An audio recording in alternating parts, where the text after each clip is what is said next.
E aí, meus amigos, sejam bem-vindos a mais um vídeo aqui do canal, mais um vídeo para falar sobre Santos e mais um vídeo para falar sobre Gabigol. Sim, eu sei, é o terceiro vídeo já dos 4 vídeos que eu postei na minha conta sobre o Gabigol, mas eu prometo que vamos ter outros assuntos também. E pro vídeo de hoje, então, eu queria falar sobre a apresentação do Gabigol. O Gabigol foi apresentado hoje no Salão de Mármore lá da Vila Belmiro, algo que o Santos dificilmente ou quase nunca faz. Só fez isso no ano passado com a apresentação do Neymar e hoje mais uma vez com a apresentação do Gabigol, mostrando que é uma contratação grande mesmo, né? Uma contratação gigante para o Santos, né? E realmente é uma contratação grande mesmo, vai atrair muito marketing, como eu disse no último vídeo, e a gente espera que também traduza-se em gols, né? Porque ele não vai ganhar pouco, então o Santos vai ter que também receber esse retorno dentro de campo, não só fora de campo. Mas eu queria falar sobre a apresentação em si, porque foi uma apresentação que eu gostei muito, de verdade, eu gostei da apresentação do Gabigol. Óbvio que eu já esperava algo mais treinado, né? Pra quem não sabe, no jornalismo tem algo chamado media training, e que tem profissionais ali de comunicação que ajudam jogadores, enfim, celebridades e etc., a se portar em frente às câmeras ou com a mídia, e é exatamente isso que o Gabigol tem, com certeza, né? Porque você vê em todos os clubes que ele passou ali, desde o Santos, passando pela Inter de Milão, Benfica, Flamengo e Cruzeiro, todos, se você pegar a apresentação dele em todos esses clubes, ele falou super bem, falou bem dos clubes, obviamente mostra que ele é muito treinado, né, para falar nessas situações, mas eu sinto de verdade que falando sobre o Santos é algo claro, treinado também, mas não só treinado, algo que vem do coração. E ele, em vários momentos, ele demonstrou essa felicidade dele em voltar para o Santos, em realmente voltar para a cidade, em voltar para o lugar que ele foi revelado, né? Então deu para perceber bastante isso e foi bem legal. E aí eu queria destacar algumas aspas dele ali. Eu botei aí no título do vídeo que eu achei que o Gabigol ele realmente estava mais pianinho, né, entre aspas, e mais consciente de que ele é menor do que o clube que ele está. Obviamente ele sempre foi menor do que os clubes em que ele esteve, né? Sempre, né? Seja no Flamengo, seja no Cruzeiro, seja na Inter, seja no Benfica. Porém, no Flamengo ele tem um tamanho, né, gigantesco pelo que ele construiu por lá. Tem gente, até tem flamenguista que acha que ele é o maior ídolo da história do Flamengo, tem gente que acha que é o Zico. Ele briga ali, né, pelo posto de maior ídolo da história do Flamengo, que é um clube gigantesco, junto com o Zico. E no Cruzeiro ele chega, não maior que o Cruzeiro, né, porque pô, é um clube gigante também, mas com um tamanho assim muito grande de um jogador chegando num clube que ainda está num processo de reconstrução como é o Cruzeiro, né? Tanto que a torcida vai lá e enche o estádio do Mineirão lá para ver a apresentação, para ver especificamente o Gabriel, apesar de ter outros jogadores lá que estavam sendo apresentados, né? Mas eu sinto que no Santos assim ele sente um pouco mais, ele sente um pouco mais o peso ali, tipo, como é que eu posso falar? A aura do lugar, né? Os jovens adoram falar esse negócio de aura. Acho que ele consegue sentir um pouco mais a aura do lugar ali. Ele pareceu realmente um pouco mais quieto, mais pianinho, mais consciente de que ele tá muito em baixa na carreira e que, inclusive, ele fala isso na entrevista coletiva. Ele fala que o Santos precisa. Não, o Gabigol precisa mais do Santos do que o Santos precisa mais do Gabigol, né? Eu não sei se ele realmente acha isso, mas eu sinto que ele sabe disso e é verdade, né? O Santos, claro, precisa do Gabigol, é algo mútuo, né? O Santos precisava de um camisa 9, um cara confiável, um cara que aparecesse em momentos decisivos, mas o Santos conseguiria achar talvez outro jogador no mesmo patamar, não sei, mas o Gabigol precisava do Santos, tanto que o que se diz, uma das poucas propostas que surgiram para o Gabigol nesse momento, depois da passagem desastrosa dele pelo Cruzeiro, foi a do Santos. Então ele sabe disso, acho que ele imagina isso, e que bom que ele tenha isso em mente. E, enfim, teve outras boas aspas aí que ele falou, eu quero repercutir um pouco algumas delas, mas antes de repercutir, queria lembrar você de deixar o like, se inscreve no canal e vamos junto para 2026 aí, só para você não esquecer também, porque você tá vendo o vídeo aí, só dá uma descidinha aí na tela, ou enfim, sai da tela cheia aí e aperta o likezinho, porque ajuda a chegar a mais pessoas esse vídeo aí, a gente Eu vi até em outros vídeos que algumas pessoas falaram, ah, pô, o YouTube só recomendou você agora, não sei o que. Então, que bom que tá sendo ainda recomendado a minha carinha aí pra vocês. Mas vamos lá, vocês estão aqui pra ouvir sobre Gabigol e tô aqui no site da TNT Sports, né, que é o lugar que eu trabalho, e a gente fez a cobertura da apresentação do Gabigol. Primeira coisa que ele fala é que ele nunca tirou a camisa, né? Ele usou aquela frase lá, muito conhecida dele, lá do anúncio da contratação dele lá de 2018, que ele fala, mãe, essa aqui eu nunca tirei e tal, aí tira a camiseta por cima e mostra a camiseta do Santos. Ele voltou a falar essa frase, né, que tava meio sumida da comunicação do Santos.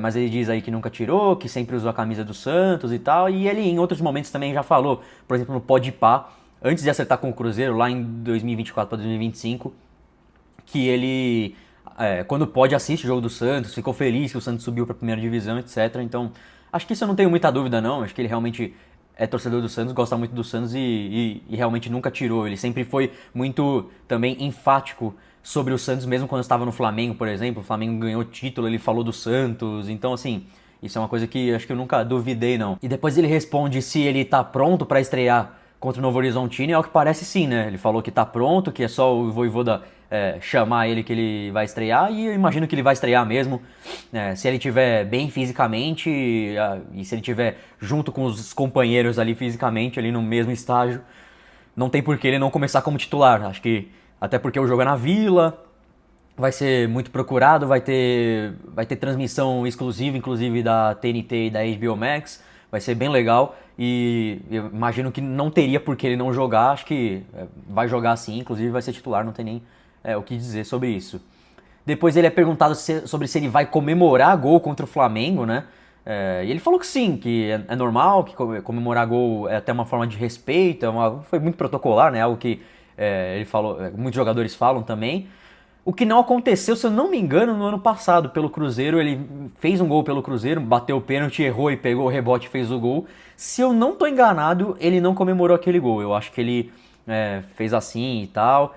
Primeiro deu uma comemoradinha, mas depois, né, fez aquele negócio que os jogadores fazem de respeito e tal. Eu realmente espero que ele comemore, né, porque contra o Santos, exatamente foi essa a pergunta do Anderson Laria.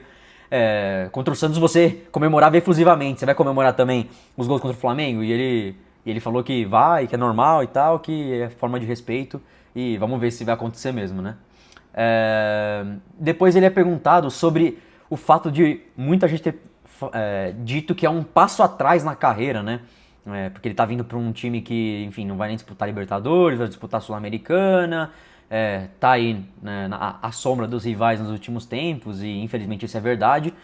Mas ele, não sei se ele foi protocolar, se ele foi treinado, se ele realmente acha isso, mas ele deu uma frase ali que deu muito o que falar, que é: se o passo atrás for voltar para o maior time da Terra, não existe melhor passo atrás para se dar, enfim, foi algo assim nessa linha de pensamento aí que ele falou.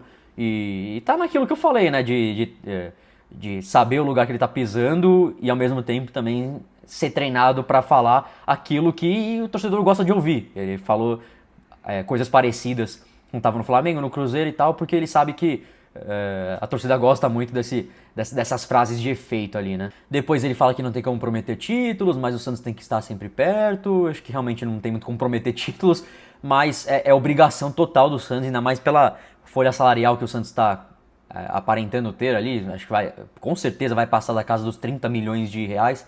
É folha salarial para tipo top 5 do futebol brasileiro. E a gente sabe que o Santos hoje não é esse patamar do top 5, mas é obrigação do Santos pelo menos fazer um campeonato brasileiro tranquilo, né, na parte de cima da tabela, seja 19º lugar que seja, mas chegar longe em Copas, né? Chegar longe no Paulista, por exemplo, chegar longe em Copas, como Copa do Brasil, como Copa Sul-Americana, é o mínimo que a gente espera do Santos e também do Gabigol, né?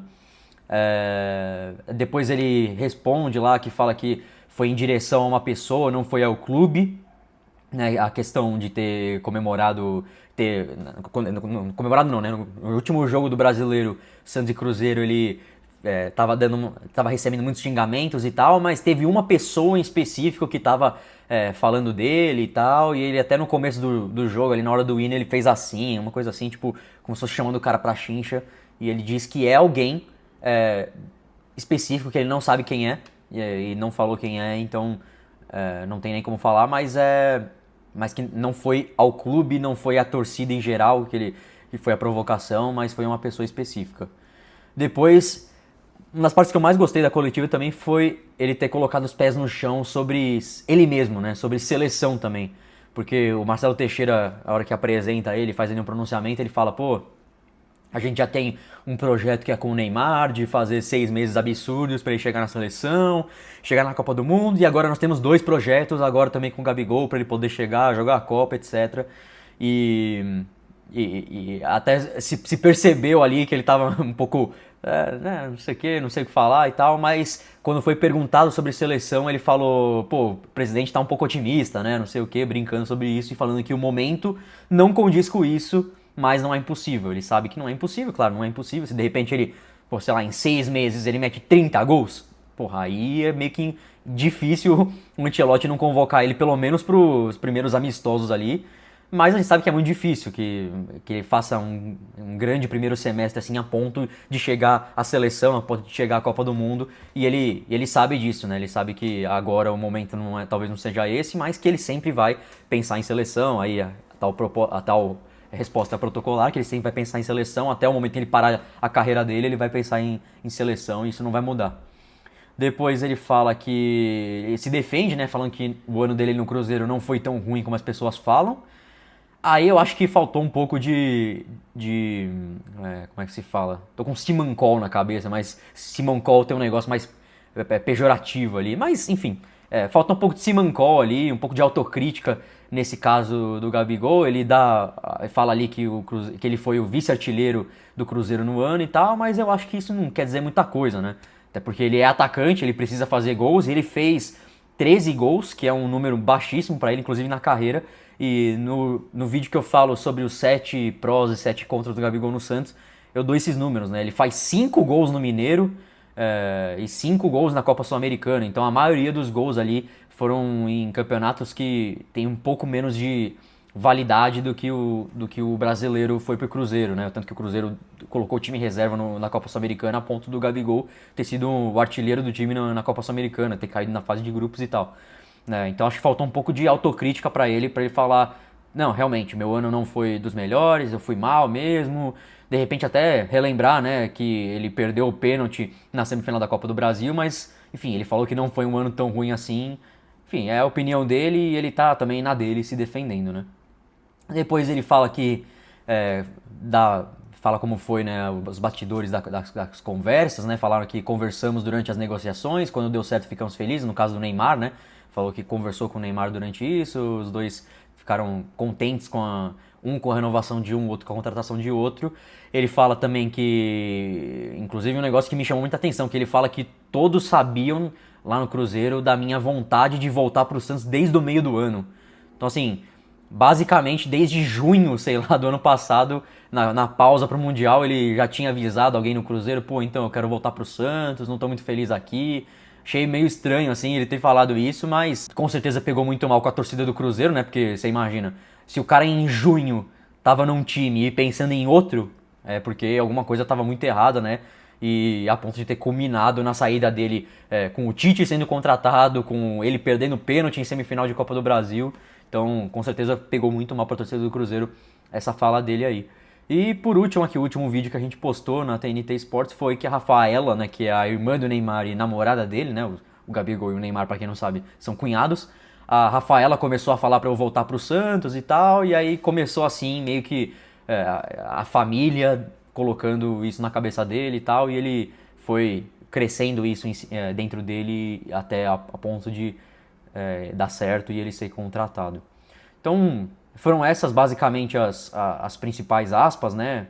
Teve uma outra coisa que ele falou lá, mas muitas das respostas eram parecidas, né? Tipo, tô muito feliz de voltar pra minha casa, não sei o quê, voltar pra minha cidade, aquele negócio mais trazendo pro nostálgico e também pra frase treinada, né? Acho que o resumo é basicamente isso. Gostei da coletiva do Gabigol, acho que ele chegou pianinho, consciente da situação dele, consciente da situação do Santos, e agora é só torcer e esperar para que esse casamento de um ano seja tão bom a ponto de continuar por mais tempo, né? Vamos ver se ele vai continuar no Santos ali, mas O objetivo é agora. Vamos pensar em agora, vamos pensar nesse ano e que o Santos tenha um bom ano e que o Gabigol, por consequência, também tenha um bom ano. Beleza? Vocês gostaram do vídeo aqui falando sobre a apresentação do Gabigol? Deixa seu like, se inscreve no canal e até a próxima para mais um vídeo. Valeu!